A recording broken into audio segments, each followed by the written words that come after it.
Ju përshëndes të gjithëve, do të jemi së bashku në këtë edicion informativ me mua, Ernilda Luzi.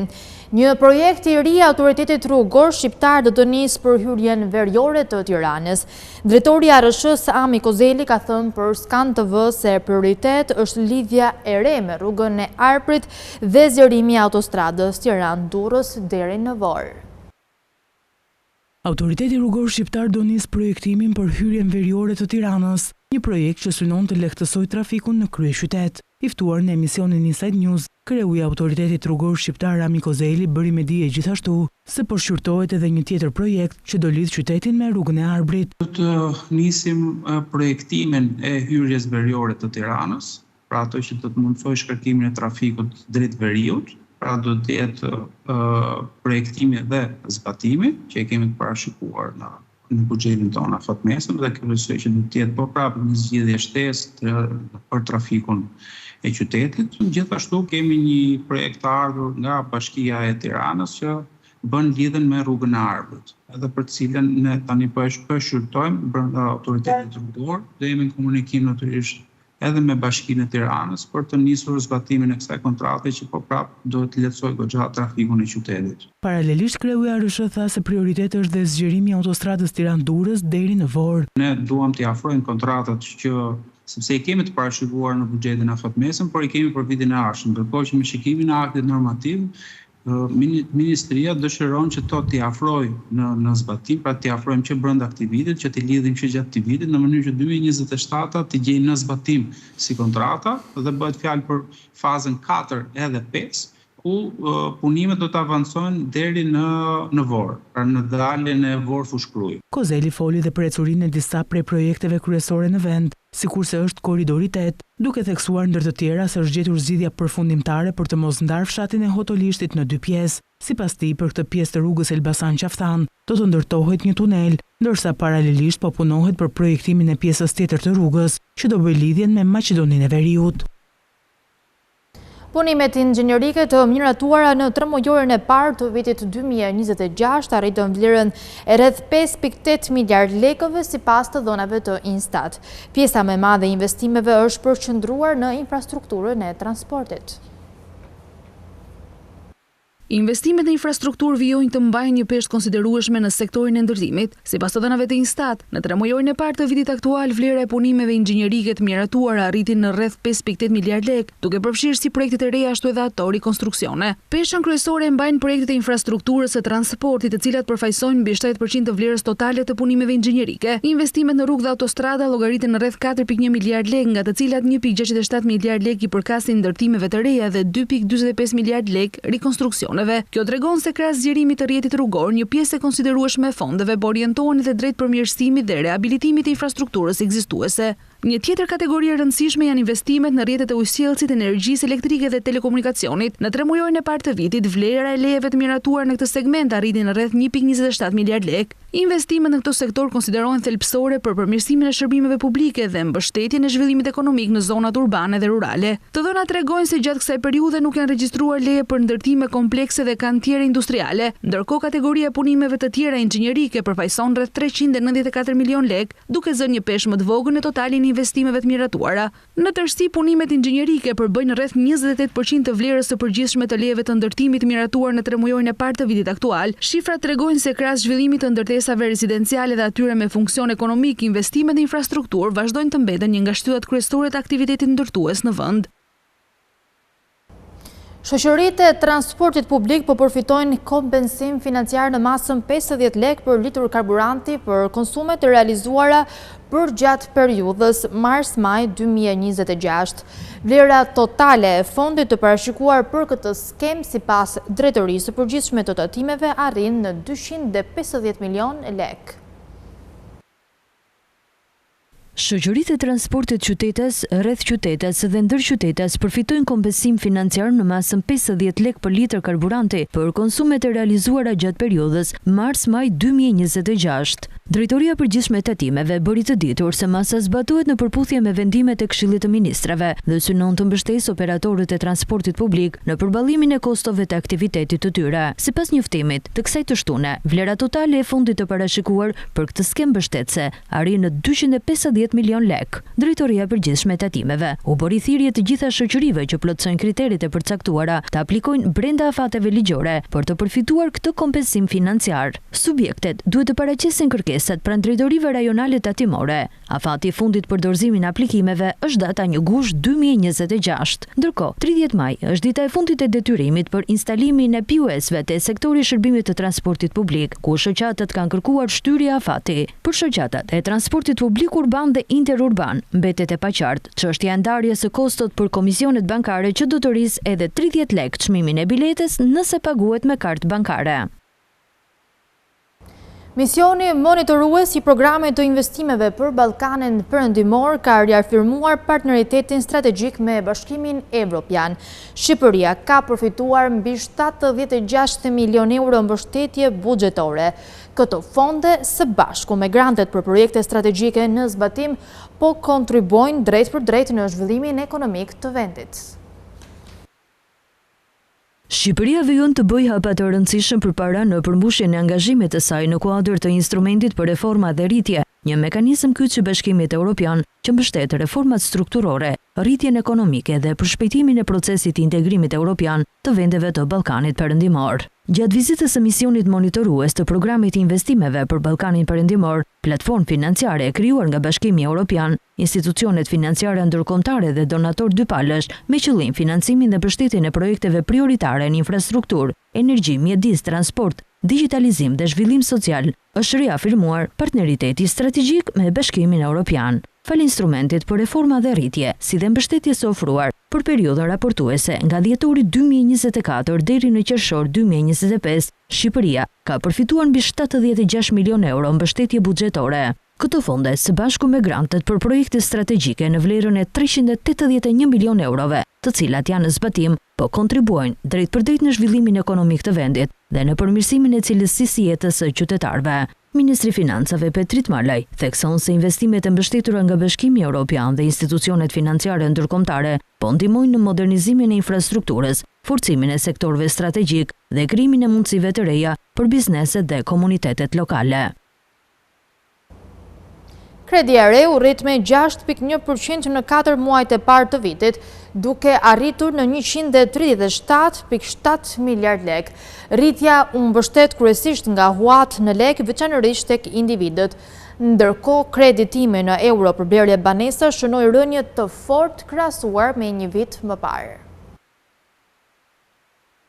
Sipas të dhënave të Bankës së Shqipërisë, huaja e re disbursuar nga sistemi bankar arriti në 137 miliard lek në 4 muajt e parë të vitit aktual, nga 129.8 miliard lek në të njëjtën periudhë të vitit kaluar, duke shënuar një rritje prej 6.1%. Zgjerimi i kreditimit është mbështetur kryesisht nga huat në monedhën vendase, ndërsa kreditimi në euro ka shfaqur ecuri të ndryshme mes bizneseve dhe individëve. Te korporatat jo financiare private, kredia e re u rrit me 11.5% duke arritur në 92.8 miliard lek. Financimi në lek u zgjerua me 9.9% në 46.5 miliard lek, ndërsa kredit në euro arritën në 41.8 miliard lek, me një rritje prej 8.6% krahasuar me një vit më parë. Kjo tregon se bizneset vijojnë të mbështeten si te leku ashtu e te euro për financimin e aktivitetit të tyre. Ndryshe paraqitet situata për individët. Kreditë e reja për këtë segment u rritën vetëm me 3% duke arritur në 44.2 miliard lek. Megjithatë, brenda kësaj kategorie vjet re një zhvendosje fort drejt monedhës vendase. Huaja në lek u rrit me 13.1% duke arritur në 37.4 miliard lek, ndërsa kreditimi në euro ra me 30.6% në 6.9 miliard lek.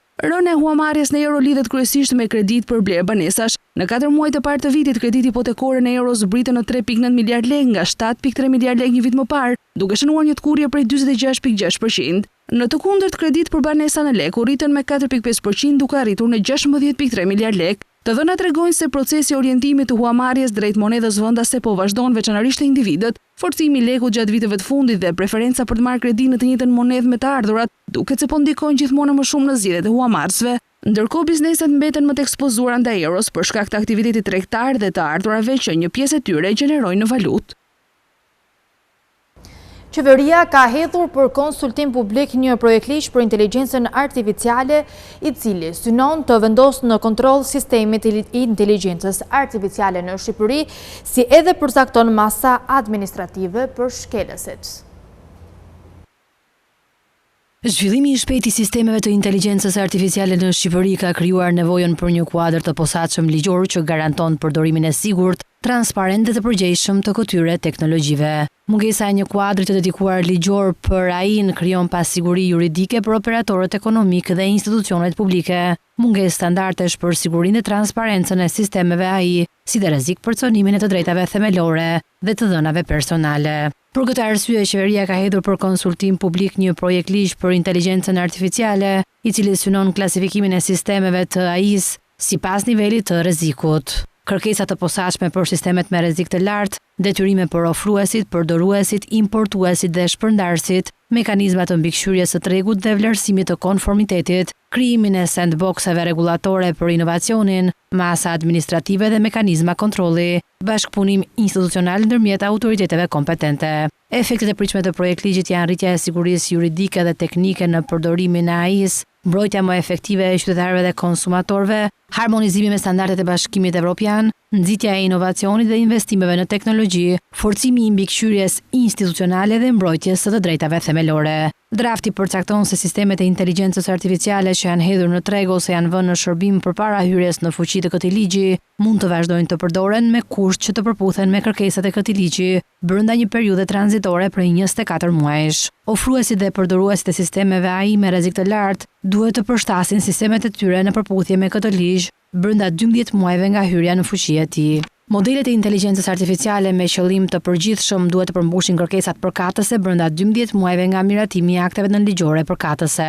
Autoritetet kompetente krijohen dhe bëhen funksionale brenda 6 muajve nga hyrja në fuqi e këtij ligji. Nga ana tjetër, drafti përcakton edhe masa administrative ndaj ofruesve të modeleve të inteligjencës artificiale me qëllim të përgjithshëm deri në 3% të xhiros totale vjetore të vitit financiar paraardhës ose deri në 150 milion lek, cilado që është më e lartë kur konstaton se ofruesi ka kryer me dashje ose nga pakujdesia shkelje të ligjit. Projektligji përcakton Agjencinë Kombëtare të Shoqërisë së Informacionit si autoritet koordinues apo strukturë për AI-n, autoritetin përgjegjës për mbikëqyrjen e tregut, autoritetin njoftues dhe komisionerin për të drejtën e informimit dhe mbrojtjen e të dhënave personale, si autoritetet kompetente për zbatimin e tij.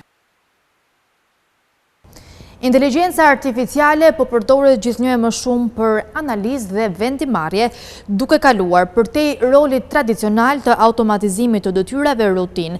Të dhënat tregojnë se teknologjia po shndërrohet në një mjet të rëndësishëm për të ndihmuar punonjësit të mendojnë dhe të marrin vendime më shpejt.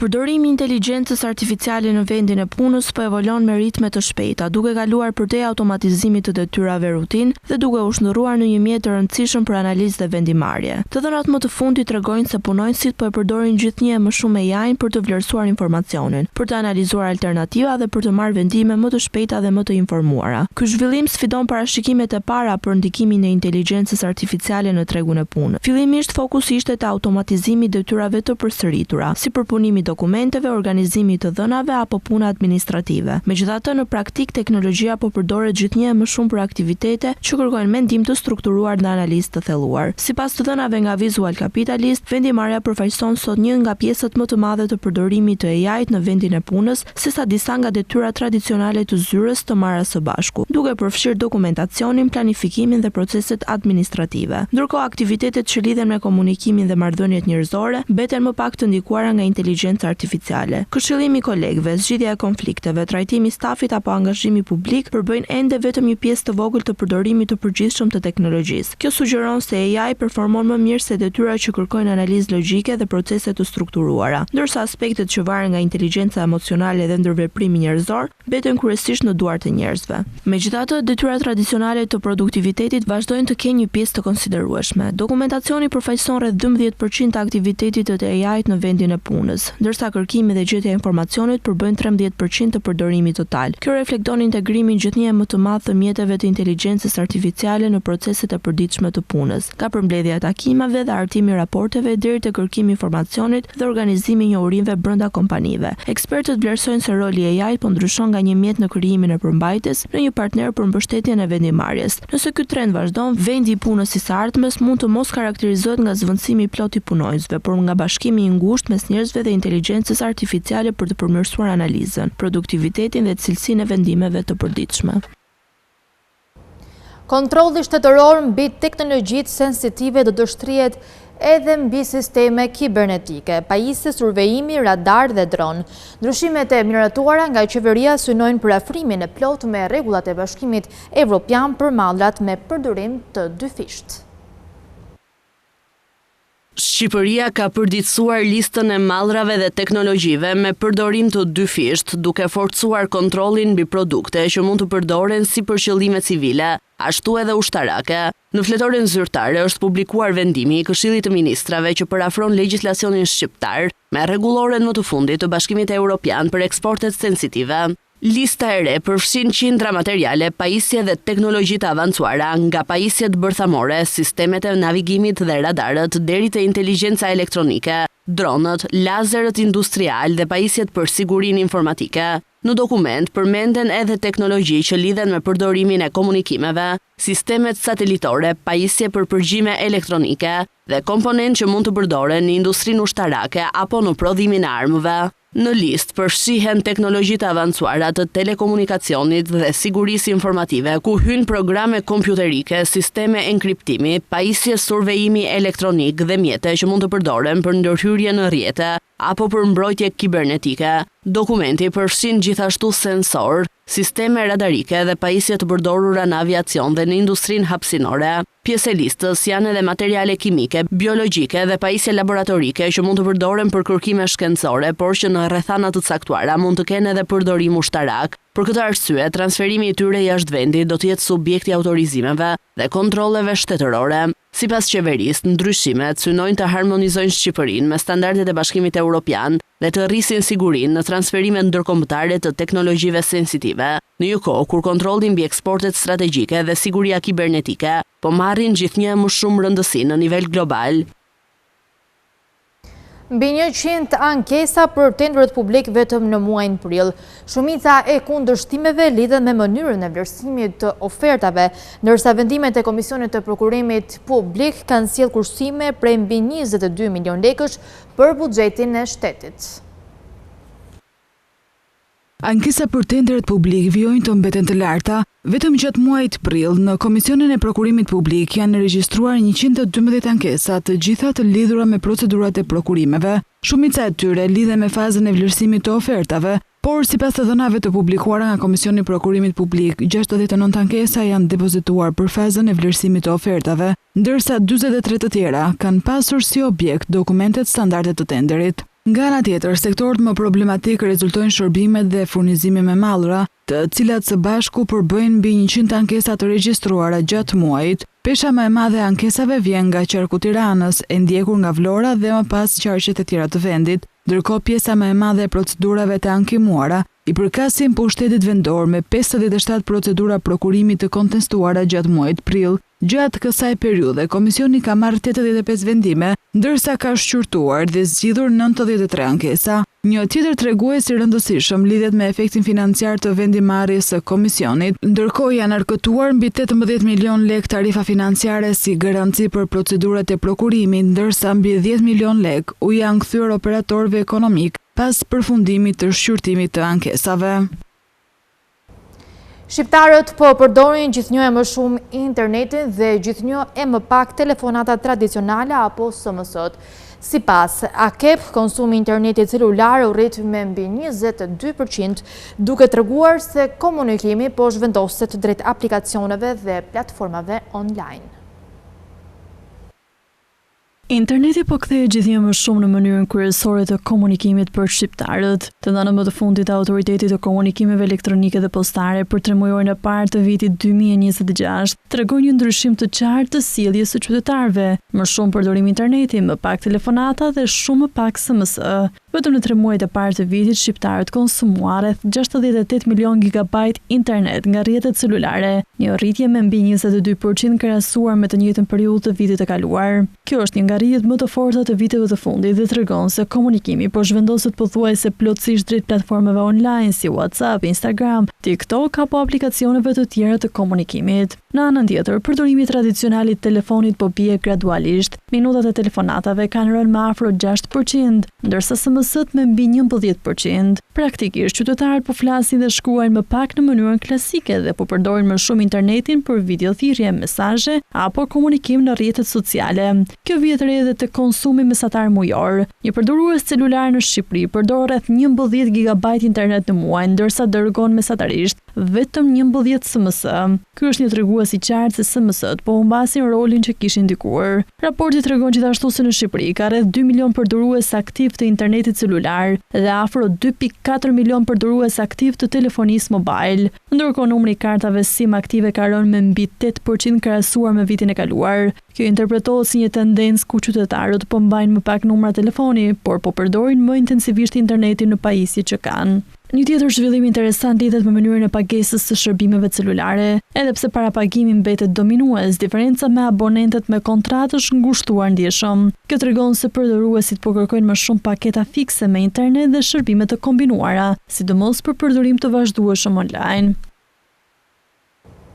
Aeroporti ndërkombëtar i Tiranës vijon ritmet e larta përgjatë vitit 2026 me rritje dyshifrore të pasagjerëve dhe fluturimeve, ndërkohë është zgjeruar rrjeti i destinacioneve dhe kapacitetet operacionale. Aeroporti ndërkombëtar i Tiranës ka regjistruar tjetër muaj rekord duke konfirmuar trendin e fortë të rritjes së trafikut ajror në Shqipëri. Sipas të dhënave zyrtare, gjatë muajit prill janë përpunuar mbi 1.1 milion pasagjerë, ose 25% më shumë krahasuar me të njëjtën periudhë të vitit të kaluar. Rritja është reflektuar edhe në numrin e fluturimeve, të cilat arriten në 6.724 gjatë muajit prill, me një zgjerim prej 24% në bazë vjetore. Në 4 muajt e parë të vitit, aeroporti ka përpunuar gjithsej 3.29 milion pasagjerë, ndërsa lëvizjet e avionëve kanë arritur 19.400. Lëndra vijon të jetë destinacioni më i kërkuar për udhëtarët nga dhe drejt Shqipërisë, me mbi 102.000 pasagjerë vetëm gjatë muajit prill. Pasaj, renditen Bergamo, Roma, Brukseli dhe Bologna, ndërsa trafik të konsiderueshëm ka regjistruar edhe Treviso, Pisa, Stambolli dhe Milano. Njëkohësisht, disa tregje të reja kanë shfaqur ritme të jashtëzakonshme rritje. Napoli kryeson me një zgjerim prej 329%, i ndjekur nga Torino, Praga, Bukureshti dhe Trieste, duke treguar diversifikimin e vazhdueshëm të destinacioneve ajrore. Gjatë muajit prill, aeroporti ndërkombëtar i Tiranës operoi me 23 kompani ajrore dhe lidhje Shqipërinë me 87 destinacione në 28 vende. Kjo rritje mbështetet edhe nga investimet e vazhdueshme në zgjerimin e terminalit, teknologji dhe kapacitete operacionale, me synim për ta konsoliduar aeroportin si një nga qendrat më të rëndësishme të transportit ajror në Ballkanin Perëndimor. Korça vijon të tërheqin numër të lartë turistësh të huaj duke u kthyer në një nga destinacionet më të preferuara për grupet e organizuara nga Franca, Italia dhe vende të tjera evropiane. Vizitorët shfaqin një interes të veçantë për mikpritjen, shtëpi tradicionale dhe kulinarinë e pasur. Korça dhe rrethinat e saj po përjetojnë bum turistësh të huaj kryesisht nga Evropa. Në rrugët e qytetit është pamje e zakonshme të shohësh grupe të mëdha vizitorësh të huaj, të cilët japin përshtypje mjaft të mira. I like it because it's a beautiful country. Albanie, like say magnifique. Guida shqiptare tregon se Korçën francezët e cilësojnë si Parisi i vogël dhe mbeten mjaft të kënaqur. Po kemi bërë komplet Shqipërinë. Nga pjesa e Krujës deri në fundin e jugut e përfundon në Korçë. Vinë më shumë në Korçë. Korça quhet Le Petit Paris. Paris i vogël. Të gjitha edhe në veçantë varrezat e ushtarëve francezë. Vitin e kaluar, Juglindja mirëpriti më tepër se 700.000 vizitorë, numër ky që pritet të jetë edhe më i madh këtë vit. Bashkia e Fierit dhe Gjirokastrës kanë shpadur 17 zona për investime në kuadër të paketës së maleve. Synim është mbështetja e zhvillimit ekonomik, industrial dhe turistik lokal. Bashkitë Gjirokastër dhe Fier kanë shpallur zonat me përparësi zhvillimin e ekonomisë malore, në kuadër të zbatimit të ligjit për paketën e maleve. Vendimi synon të nxjisë zhvillimin ekonomik, industrial dhe turistik në këto territore përmes krijimit të kushteve më të favorshme për investime dhe zhvillim të qëndrueshëm lokal. Në Bashkinë e Fierit janë shpallur 8 zona prioritare me një sipërfaqe totale prej mbi 16.000 hektarësh. Sa kaq, në Bashkinë e Gjirokastrës janë shpallur 9 zona prioritare me një sipërfaqe prej mbi 1.500 hektarësh. Në këto zona do të mbështeten aktivitete që lidhen me zhvillimin ekonomik, industrial dhe turistik, me synimin për të rritur potencialin në territorit dhe për të krijuar më shumë mundësi zhvillimi për komunitetin. Për zbatimin e këtij vendimi janë ngarkuar Ministria e Ekonomisë dhe Inovacionit, Agjencia Kombëtare e Kadastrës si dhe Bashkitë Fier e Gjirokastër. Por ndërsa për këtë nismë janë hedhur akuza se do të bëhet për tjetër simprone, Ministri Ervin Demo i ka hedhur poshtë, duke thënë se paketa e maleve ka si qëllim zhvillimin ekonomik lokal dhe nuk përfshihen prona që janë në pronësi individuale. Një muaj më parë, kryeministri Rama deklaroi se nuk do të rikandidohet asnjë kryetar bashkie nëse nuk nënshkruhen të paktën 10 kontrata investimesh përmes paketës së maleve. Lumenjt mund të humbin mbi 30% të prurjeve deri në vitin 2050. Ekspertët paralajmërojnë se devijimi dhe thatësirat po e çojnë ekosistemin drejt një krize që sjell pasoja ekonomike e mjedisore. Shqipëria po hyn në një epokë ku lufta për ujin mund të bëhet betejë më e madhe dekadave të ardhshme. Paralajmërimet e shkencëtarëve janë alarmante. Lumenjt po humbin forcën, toka po thahet dhe ekosistemet po shkojnë drejt një pike kritike. Studimet më të fundit tregojnë se deri në vitin 2050 prurjet minimale të lumenjve si Vjosa dhe Shushica mund të bien me mbi 30%. Kjo do të thotë më pak ujë për natyrën, për bujqësinë dhe për jetën që varet nga këto lumenj, ndërsa temperaturat rriten dhe rreshjet ndryshojnë, të cilat pritet të bëhen më të gjata dhe më agresive. Ky studim ka përdorur për herë të parë metodën e potencialit të erozionit në basenin e Vjosës për vlerësimin e ndikimit të ndryshimeve klimatike në degradimin e tokës. Rezultatet tregojnë se në të dy skenarët klimatik parashikohet rritje e materialit të gërryer, duke shtuar rrezikun e erozionit dhe transportit të sedimenteve në lumenj. Ky proces mund të ndikojë në prurjet e ujit, produktivitetin bujqësor dhe rrezikun e përmbytjeve. Ekspertët paralajmëron se nëse mungon më shumë se 30% e rrjedhës natyrore, ekosistemi hyn në zonë rreziku. Pasojat nuk ndalen vetëm tek natyra. Mungesa e ujit kërcënon drejt për drejt sektor të rëndësishëm si bujqësia, peshkimi, me një impakt negativ për jetesën e mira familjeve. Në të njëjtën kohë, rritja e temperaturave dhe erozioni i tokës pritet të shtojnë përmbytjet, degradimin e tokës dhe humbjen e biodiversitetit.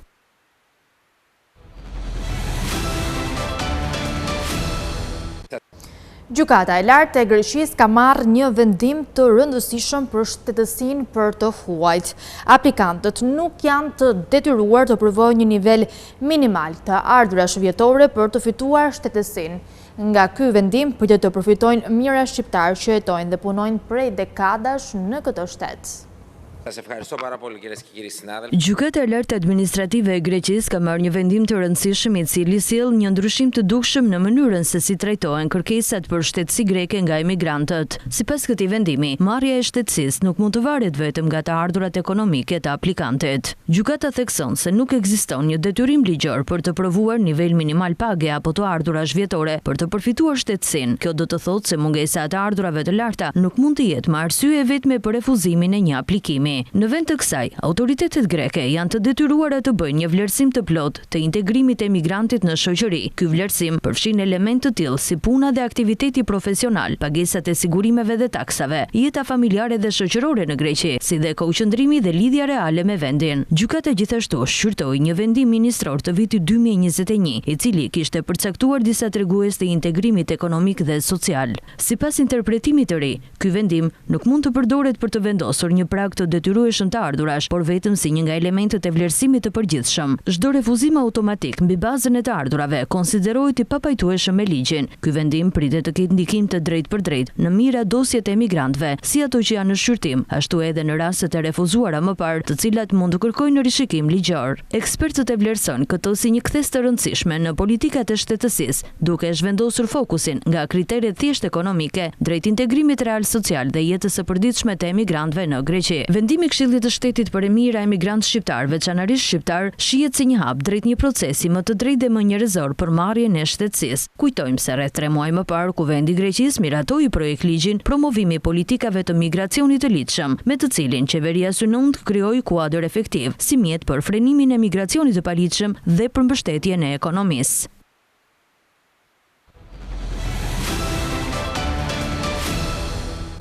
Portugalia shënoi rekord të ri prej 40.3 gradësh, ndërsa vala e të nxehtit ka përfshirë Evropën perëndimore. Në Paris, temperaturat pritet të arrijnë mbi 33 gradë Celsius ditën e njëjtë, ndërsa autoritetet kanë njoftuar kufizime të trafikut.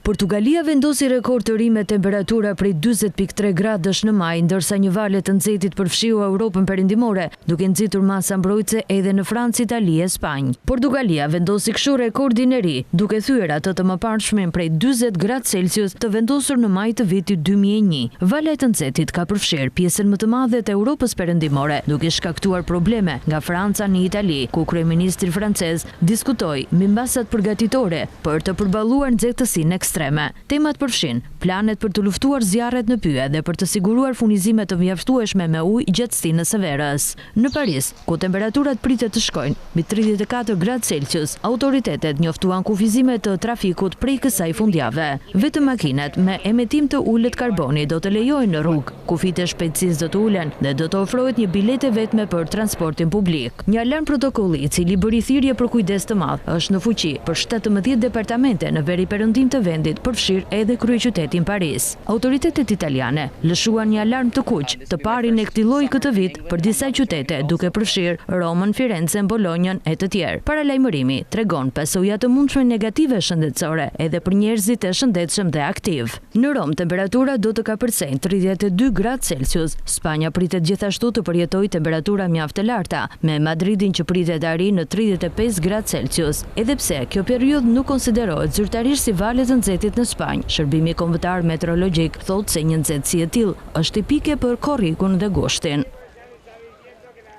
Kemi mbërritur në fund të këtij edicioni informativ. Për më tepër informacione mund të klikoni në faqen tonë të internetit skantv.al, ku mund të gjeni gjithçka mbi ekonominë, banka, sigurimet, tregjet financiare e të tjerë.